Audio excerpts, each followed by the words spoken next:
um assunto que talvez seja a maior urgência hoje do povo brasileiro, que é o fim da escala da jornada de trabalho 6x1.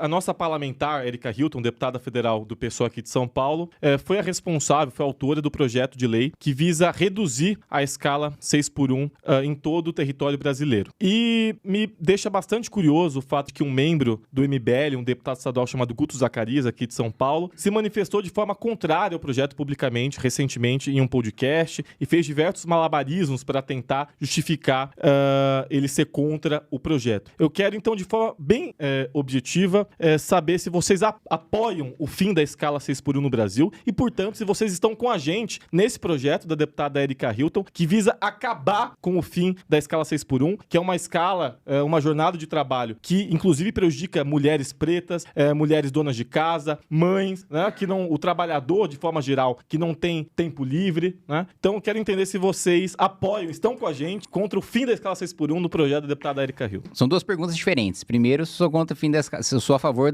do fim da escala 6x1. Sim, sou a favor. Segundo, se eu sou a favor do projeto da Erika Hilton. Aí não, sou contra. Primeiro que não é um projeto de lei, é uma PEC. E o populismo e a demagogia já começa por aí. Não precisava de uma PEC para tratar sobre esse assunto. Bastava um projeto de lei para você diminuir a carga horária de trabalho, porque a Constituição ela determina o limite máximo, mas não determina limite mínimo. E isso já é entendimento consolidado pela consultoria da casa. Então, o primeiro ponto é esse. Ela não quer acabar com a escala 6x1. Ela quer fazer um carnaval, utilizar isso de palanque político para ajudar a ter mais votos nas próximas eleições. Não quer, de fato, tratar desse problema, porque aí sim, por que fazer uma PEC e não fazer um projeto de lei? Porque na PEC você precisa coletar 171 assinaturas, e aí passa pela Comissão de Constituição e Justiça, e aí passa por uma comissão especial, aí são 308 votos em 2 turnos nas 2 casas, né? Então, o que ela fez foi basicamente algo para o projeto, de fato, não avançar, né? Para o debate não avançar, e é uma mentira que ela esteja preocupada com isso, porque ela poderia, com uma única assinatura, com uma única propositura, apresentar esse projeto. E, ainda que um projeto como essa natureza, com esse texto fosse aprovado, a escala 6x1 não ia acabar, porque isso já foi tentado antes com a PEC das domésticas. Foi dito lá atrás, 10 anos atrás, em 2013, que a PEC das domésticas iria garantir o direito de cada trabalhadora doméstica de conseguir receber seu FGTS, seu 13º, suas férias, que ia formalizar o mercado de trabalho. Adivinha o que aconteceu 10 anos depois? A informalidade entre domésticas aumentou. Elas estão trabalhando mais informais do que elas trabalhavam antes. Ou seja, se antes elas tinham poucos direitos, agora não tem direito nenhum, porque nem formalmente contratada ela está sendo. Se de fato você quer acabar com a escala 6x1, aí você tem que apoiar projetos para desonerar a folha de pagamento, porque a folha de pagamento do Brasil é a mais tributada do mundo, e é o tributo mais burro de todos você tributar o trabalho, né? Hoje, numa grande indústria, né, o empregador chega a pagar 51% em encargo e 49% em salário, dados da Confederação Nacional da Indústria, né? Ou seja, o empresário paga muito e o funcionário recebe pouco, né? Então, isso não só não contribui para a produtividade, que, aliás, ter esse monte de gasto obrigatório e esse orçamento vinculado é mais um ponto que diminui a produtividade, diminui o salário do trabalhador e aumenta a carga horária de trabalho, porque se o preço de escoação é maior, você primeiro diminui a exportação, você aumenta o custo no final, você aumenta o custo o valor da mão de obra e faz com que o trabalhador precise trabalhar mais. Outro ponto que reduz produtividade, a alta carga tributária. Nós temos a maior carga tributária dentre todos os países emergentes, e toda vez que a gente apresenta algum projeto de corte de privilégios, seja para a elite privada, de privilégios bilionários tributários que foram concedidos no governo Dilma e depois no governo Lula, e que, mais uma vez, o pessoal faz parte da base desse governo e vocês apoiaram o Lula que concedeu esses privilégios para os bilionários, além dos privilégios para a elite do judiciário, para a elite pública, dos deputados, dos senadores, dos juízes, dos promotores, que fazem parte de 1% mais rico da população, mas até agora nenhum único deputado do PSOL assinou minha PEC antiprivilégio para enfrentar isso. Então, sim, sou a favor do fim da escala 6x1. Não, o projeto da Erika Hilton não acaba com a escala 6x1. Bom, a boca diz que é a favor, mas a prática diz o contrário, né? Até porque é fácil para deputado federal que trabalha, entre aspas, de terça, quarta, quinta, ser contra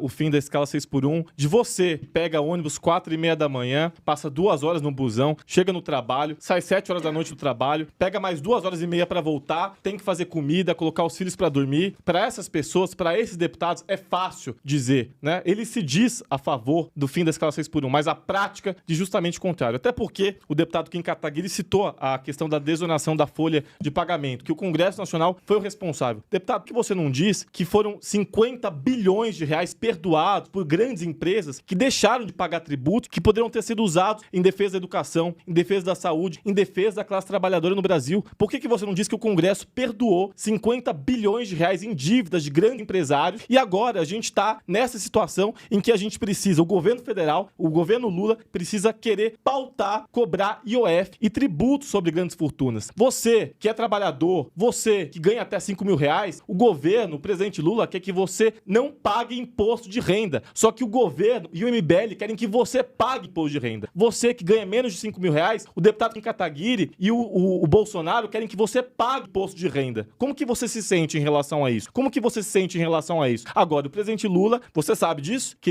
ele pautou no Congresso Nacional que aqueles que ganham até 5 mil reais sejam isentos de pagar imposto de renda, em compensação que grandes fortunas sejam tributadas. Que grandes fortunas sejam tributadas. Agora, o deputado Kim é a favor da tributação de grandes fortunas? O deputado Kim é a favor do projeto do governo que quer isentar pessoas de ganharem até 5 mil reais de pagar imposto de renda? O deputado Kim é a favor da cobrança do IOF sobre essas transações financeiras? Então, fica essa pergunta, né?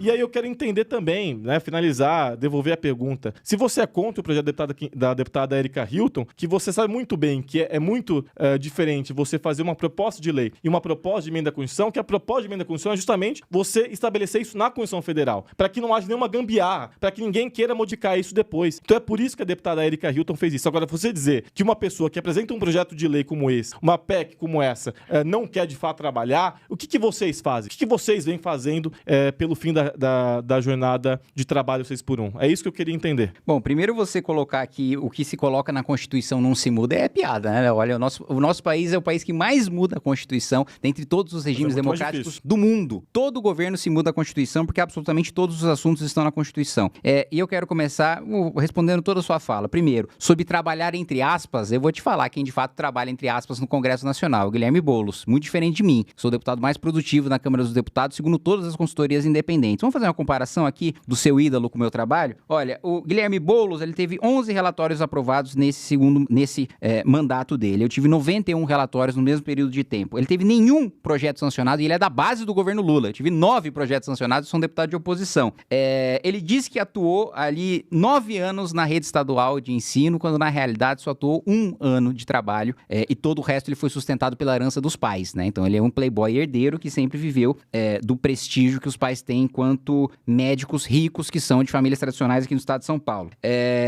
Para além disso, né, ele não teve praticamente nenhuma emenda acatada em outros projetos de lei, enquanto eu tive mais de 30 emendas. Então, se tem alguma pessoa que trabalha entre aspas, é o senhor Guilherme Boulos, que utilizou só o mandato como um trampolim para tentar vencer a prefeitura, mas nem isso conseguiu. Ou seja, deixou de trabalhar como deputado federal para usar o cargo de plataforma para tentar se eleger prefeito, não conseguiu e não fez o seu trabalho de deputado federal. Então, se tem uma pessoa que trabalha entre aspas, é o senhor Guilherme Boulos. Outro ponto. Por que você não fala dos 50 bi que foram perdoados de grandes empresários? Você sabe quem criou esse benefício? Dilma Rousseff. Dilma criou esse benefício para a Folha de São Paulo, para a Rede Globo, para grandes veículos de comunicação. E desse perdão que você está falando agora dos 50 bi, foram centenas de bilhões de reais desde o governo Dilma até agora, e só agora o governo Lula propôs acabar. E eu votei a favor para acabar com esses grandes benefícios. Talvez você não saiba disso. Outro ponto, sobre IOF. Você sabe que o IOF penaliza principalmente os mais pobres, né? Não são os mais ricos. Os mais ricos têm acesso ao mercado de capitais. Quem depende de banco, você sabe que o IOF aumentou para quem para quem é MEI, para quem recebe ali os seus, no máximo, 40... Quanto é que mesmo o rendimento de MEI? Vou puxar aqui. O rendimento máximo de MEI, acho que é 81 mil reais por ano. Você acha que uma pessoa que recebe 81 mil reais por ano faz parte dos mais ricos que precisam ser tributados? Uma pessoa que está no Simples, né, aumentou em 120% a alíquota de IOF. Quem está no Simples é rico. O rico está se importando muito menos com o IOF porque ele não depende de banco. Mais uma vez, ele se financia com as ações que ele emite. Então, assim, dizer que o IOF tributar os mais ricos é uma falácia, mentira. Você está tributando o cara que ganha 81 mil reais por ano, né? Você está tributando o cara que faz um crediário nas Casas Bahia. Você está tributando o cara que está pagando 400% no juro rotativo do cartão de crédito. Esse é o cara que você está tributando no IOF. Bom, Kim, você comentou que o deputado Guilherme Boulos não conseguiu nem ser prefeito de São Paulo, mas interessante, porque pelo menos ele conseguiu para o segundo turno com 40% da população paulistana, enquanto tem um certo deputado federal que não conseguiu a chancela nem do próprio partido, né? O Kim Kataguiri, pelo menos eu fiz meu trabalho de deputado federal. Não conseguiu nem a chancela do próprio partido para ser candidato a prefeito, enquanto o Boulos foi para o segundo turno e teve 40% da população paulistana. Você falou também sobre a questão de que ele foi sustentado pelos pais. Isso não é verdade, isso é mentira você vai ter que provar isso também. Em relação... Pô, isso é público e notório. Em relação a você estabelecer que número de projetos de lei equivale a trabalho, é uma idiotice tremenda, né? Até porque quais são os projetos de lei? Você quer proibir a prostituição em ambientes públicos. Não foi esse você aprovado. Quer proibir, você quer de forma totalmente equivocada, querer acabar e reverter a Lei Rouanet para poder financiar a construção de presídios. Por que não escolas, por exemplo? Você sabia que a Lei Rouanet, por exemplo, ela não, de fato, não existe um caixa, não existe um caixa orçamentário para a Lei Rouanet. Isso não existe, é isenção fiscal. É renúncia fiscal de pessoas jurídicas e pessoas físicas que querem poder colaborar com artistas, que querem poder colaborar com pequenos artistas, e aí essas pessoas doam pro artista, sei lá, mesmo privilégio de 50 bi que você acabou de criticar. É assim que funciona a Lei Rouanet. Você é uma pessoa física, você quer doar 500 mil reais a um artista. Física não.